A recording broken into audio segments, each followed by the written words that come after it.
अब असदुद्दीन ओवैसी ने ऐसे मौके पर ये नारा क्यों दिया है, इसकी जो जवाबदेही है वो तो असदुद्दीन ओवैसी ही बताएंगे उन्होंने क्यों किया है। क्योंकि मैंने जो देखा है संसद में और भी लोग आए हैं जिन्होंने शपथ ली है, तो अलग अलग तरीके रहे और कुछ लोगों ने उसके बाद में और भी कुछ विवादित अल्फाजों का इस्तेमाल किया है, वो लोगों को पता ही है।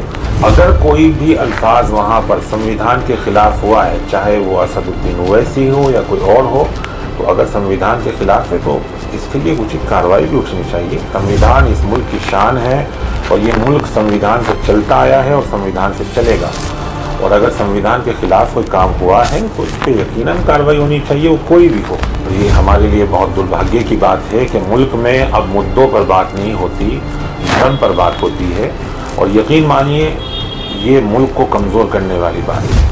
18वीं लोकसभा के लिए सदन में शपथ हो रही होती है तो सम्मानित सदस्य जो है असदुद्दीन ओवैसी साहब जो है अपनी शपथ में जो है लास्ट में बोलते हैं जय फिलिस्तीन। उनकी जय फिलिस्तीन बोले जाने पर जो है बाहर आके विरोध भी हुआ, सदन में भी उनका विरोध हुआ है। जय फिलिस्तीन बोलने की आखिर वजह क्या रही है, क्यों उन्होंने जय फिलिस्तीन बोला है, दूसरे देश के नारा सदन में क्यों लगाया है? 18वीं लोकसभा जब शुरुआत हो रही है तो जय फिलिस्तीन बोलना उनका कहाँ तक जायज़ है, बातचीत करेंगे, चर्चा करेंगे। हमारे साथ में जो है कारी इशाक गोरा जी है, देवबंदी उलेमा है आप, और इमाम सहानपुर है। बातचीत करेंगे, चर्चा करेंगे, उनके जो है जय फिलिस्तीन बोलना ओवैसी साहब का कहाँ तक जायज़ है, इस पर बातचीत होगी। और ये नई परंपरा की जो उन्होंने शुरुआत की है, आखिर इसकी वजह क्या है, क्या यह जायज़ परंपरा उन्होंने शुरू की है या किसी तरह की उन्होंने गलती की है, और गलती की है तो इसकी आखिर क्या कार्रवाई होनी चाहिए, बातचीत करेंगे, चर्चा करेंगे। जी कारी साहब, आपका बहुत बहुत स्वागत है। शुक्रिया। देखिए, जो आपका जो सवाल है वो यही है कि असदुद्दीन ओवैसी ने शपथ के बाद जो जय फिलिस्तीन का नारा लगाया है संसद में, वो कहाँ तक उचित है। देखिए, मैं अपनी बात वाज़ेह कर दूं कि ये मौका एक शपथ का मौका था। हर राजनीतिक पार्टियां जो हैं वो उससे जुड़े हुए लोग कुछ ना कुछ अपनी चीज़ों को एक राजनीतिक मुद्दों से जोड़ कर चलते हैं।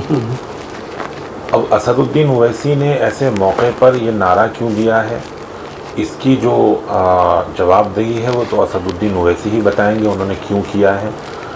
अलबत्ता मैं आपके दर्शकों के और आपकी नॉलेज के लिए बता दूं कि हिंदुस्तान जो है वो हमेशा मज़लूमों के साथ खड़ा रहा है, मज़लूमों की आवाज़ उठाता आया है और मज़लूमों के लिए काम करता आया है। इस वक्त फ़लस्तीन जो है वो एक बहुत मज़लूमी कंडीशन में है, तो मुझे लगता है कि अगर इस तरह की कोई बात हुई है संसद में तो वो कहाँ संविधान के हिसाब से जायज़ है नाजायज़ है, ये तो इसके जो बाकायदा जो इसके बारे में अच्छे से जानते होंगे वही बताएंगे। अलबत्ता मैं समझता हूँ कि इसके बारे में इतना बड़ा इशू बनना ये उचित नहीं है। संविधान की जब शपथ होती है या नई लोकसभा में जब सदन शपथ ले रहा होता है तो संविधान से शपथ होनी चाहिए, दूसरे देश के नारे बोले जाना। हालांकि आपने कहा कि मजलूम है आज के समय में जो है वो बड़ी पीड़ा में फिलिस्तीन को आप बता रहे हैं।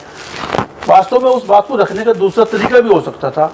अपनी बात को रखने के लिए, दूसरे को मदद पहुंचाने के लिए सरकार के सामने गुहाई की जा सकती है, सरकार के सामने मांग की जा सकती है। लेकिन शपथ ग्रहण समारोह में जिस तरह जय फिलिस्तीन बोलना, अपने देश की जय ना बोल के दूसरे देश की जय बोलना, वो कहाँ तक शायद। देखिए, मैं फिर अपनी बात को वहीं दोहराऊंगा कि अगर उन्होंने ये अल्फाज बोले हैं संसद में बाकायदा शपथ के बाद, तो इसका जवाब तो असदुद्दीन ओवैसी ही देंगे कि उन्होंने ऐसे मौके पे क्यों बोला है और उनको कब बोलना चाहिए था और कब नहीं बोलना चाहिए था। इसके बारे में तो उन्हीं को इसका जवाब देना चाहिए। अलबत्ता फिर वही बात है कि इतना बड़ा इशू इस चीज़ को लेकर होना, क्योंकि मैंने जो देखा है संसद में और भी लोग आए हैं जिन्होंने शपथ ली है, तो अलग अलग तरीके रहे और कुछ लोगों ने उसके बाद में और भी कुछ विवादित अल्फाजों का इस्तेमाल किया है, वो लोगों को पता ही है। अलबत्ता किस तरह के विवादित अल्फाजों की बात आप कर रहे हैं? क्योंकि उसमें मैंने जहाँ तक सुना है कि उसमें कुछ लोगों ने जो है किसी राष्ट्र को लेकर नारा लगाया। किस राष्ट्र का नारा लगाया?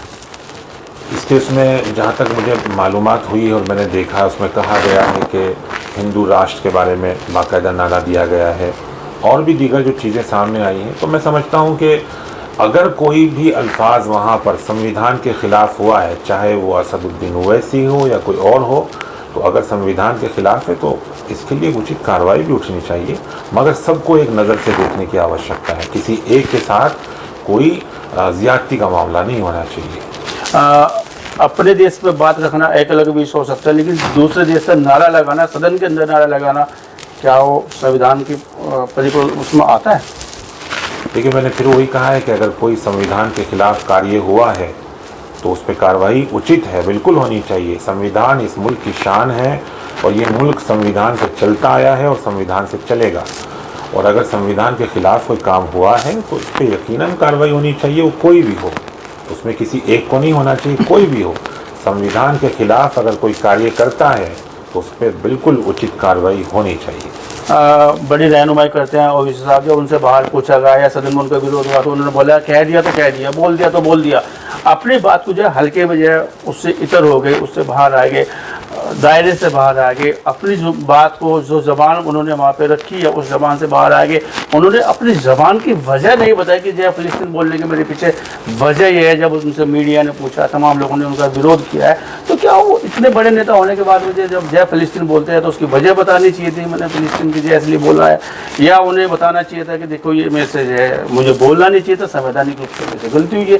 तो ऐसे में जो है उनका कोई सही तरीके से जो है मापदंड ना अपनाना, क्या वो सही है? देखिए, वही बात है कि जब उन्होंने इस चीज़ का नारा लगाया वहाँ पर, तो उन्हें इस चीज़ का भी अंदाज़ा रहना चाहिए था कि मुझसे अगर इसकी वजूहात पूछी जाएंगी तो मुझे उसको जवाब भी देना है। तो इसके बारे में तो उनको वजह बतानी चाहिए थी, बिल्कुल बतानी चाहिए थी। और फिर वही बात आती है कि उन्होंने ये नारा क्यों लगाया, ऐसे मौके पे क्यों लगाया, इसका जवाब तो वही देंगे।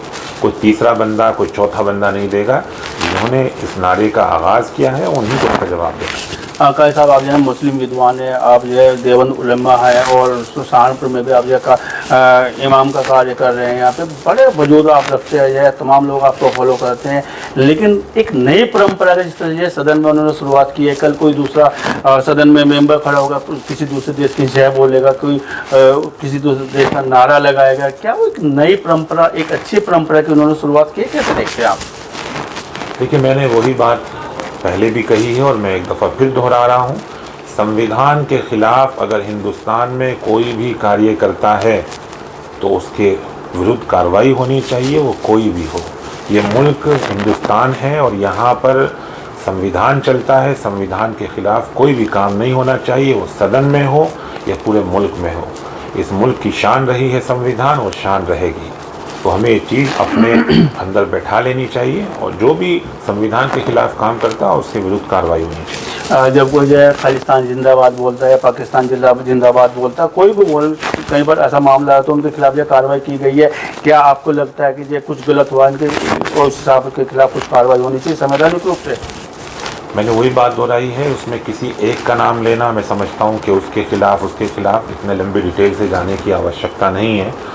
अलबत्ता जो भी संविधान के खिलाफ कार्य करता है या करेगा उसके विरुद्ध कार्रवाई होनी चाहिए, वो कोई भी हो। सियासत में धर्म का बड़ा प्रोपगंडा सामने आ रहा है, चुनाव जो है धर्म की कट्टरता पे लड़े जा रहे हैं।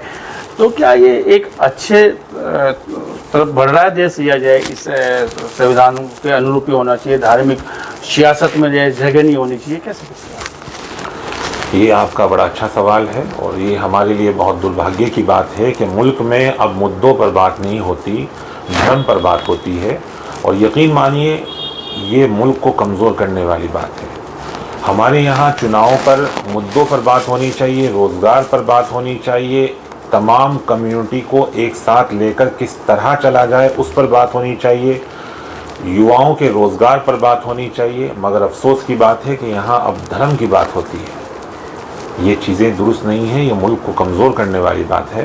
तो मैं समझता हूँ कि अब हमारे देश के युवा, हमारे देश के लोग समझ चुके हैं और बहुत दानिशमंदी से वो चल रहे हैं कि जो पार्टियाँ बाकायदगी से जो धर्म के नाम पर वोट बटोरती हैं उनको वो समझ चुके हैं और नाकार चुके हैं। तो मुझे लगता है कि आगे भी इस मुल्क को खुशहाल और तरक्की याफ्ता बनाने के लिए हमारे युवा और हमारे दानिशमंद लोग वो बाकायदगी से धर्म पर कोई बात नहीं करेंगे, मुद्दों पर बात करेंगे। मुल्क की खुशहाली पर बात करेंगे और मुल्क को आगे बढ़ाने के लिए क्या क्या कार्य करने चाहिए उसके लिए बात करेंगे। सदन में शपथ संवैधानिक रूप से होनी चाहिए या नाना प्रकार की जो धार्मिक बातें बोली गई है अलग अलग सदन के मेंबरों द्वारा, सम्मानित मेंबरों द्वारा, क्या वो सही परंपरा की ओर हमारा देश या सदन जा रहा है? किसी ने राम की बात की है, किसी ने जो है अल्लाह की बात की है, किसी ने राधे की बात की है, किसी ने अभी आप कह रहे हैं कि हिंदू राष्ट्र की बात की है। क्या वो एक नई परंपरा जिससे दी जा रही है सदन को, क्या वो सही परंपराएं हैं? क्योंकि आने वाले समय में जब धार्मिक मान्यता सदन में इस तरह बढ़ जाएगी तो हमारा देश किस तरफ जाएगा? विभिन्न परंपराओं का हमारा देश, आपने खुद माना है इस बात को, एक गुलदस्ते वाली स्थिति हमारे देश की है। तो ऐसे में क्या सदन जहाँ पे जो है हमारे सम्मानित सदस्य रहते हैं, रहनुमाई करते हैं, क्या इस बीच में खाई नहीं पड़ेगी धर्म के नाम पे? देखिए, मैंने वही बात बोली है कि मुल्क जो है वह संविधान से चलना चाहिए, संविधान के विरुद्ध कोई काम नहीं होना चाहिए। और अगर संविधान ने इस चीज़ की इजाज़त दी है कि कोई भी व्यक्ति अपने धार्मिक अल्फाजों का इस्तेमाल कर सकता है, सदन में हो या बाहर हो, तो उसको इस्तेमाल करना चाहिए। और अगर संविधान के ख़िलाफ़ कोई करता है तो ये उचित तरीक़ा नहीं है। मुल्क को खुशहाल बनाने के लिए जो जो कार्य उचित हैं उसी पे कदम बढ़ाना चाहिए। वो कोई भी कम्युनिटी का व्यक्ति हो, तो मैं समझता हूँ कि मुल्क की खुशहाली पर बात होनी चाहिए। चलिए, बातचीत करने के लिए बहुत बहुत धन्यवाद, बहुत बहुत शुक्रिया सर आपके। जीडी न्यूज़ की सभी वीडियोस देखने के लिए यूट्यूब पर सब्सक्राइब कीजिए जीडी न्यूज़ चैनल को और फेसबुक पर वीडियोस देखने के लिए जीडी न्यूज़ चैनल को लाइक और फॉलो करें। धन्यवाद।